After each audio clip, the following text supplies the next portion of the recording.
Nah, Pak Jokowi juga tanya, siapa ini wakil presidennya nih? Dan saya belum mikirin itu. Saya tahu Pak Anies itu. Ketua Umum Partai Nasdem Surya Paloh blak-blakan mengungkapkan hasil pertemuannya dengan Presiden Joko Widodo di Istana pada Senin 17 Juli 2023. Bahkan yang lebih mencengangkan, Surya Paloh menyebut Presiden Jokowi sempat menanyakan sosok cawapres dari Anies Baswedan.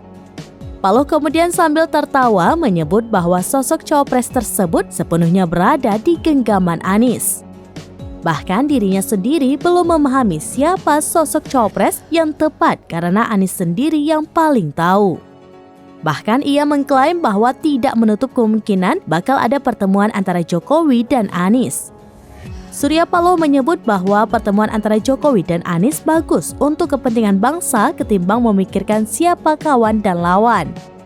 Adapun pertemuan Jokowi dan Surya Paloh pun berlangsung selama 1 jam di istana.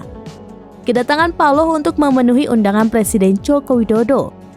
Pertemuan Jokowi dan Surya Paloh dilakukan setelah Presiden melantik Budi Aris Setiadi menjadi Menteri Komunikasi dan Informasi atau Menkominfo menggantikan Johnny Ciplin. Saya juga tanya, siapa ini wakil presidennya nih? Dan saya belum mikirin itu. Saya tahu Pak Anies itu.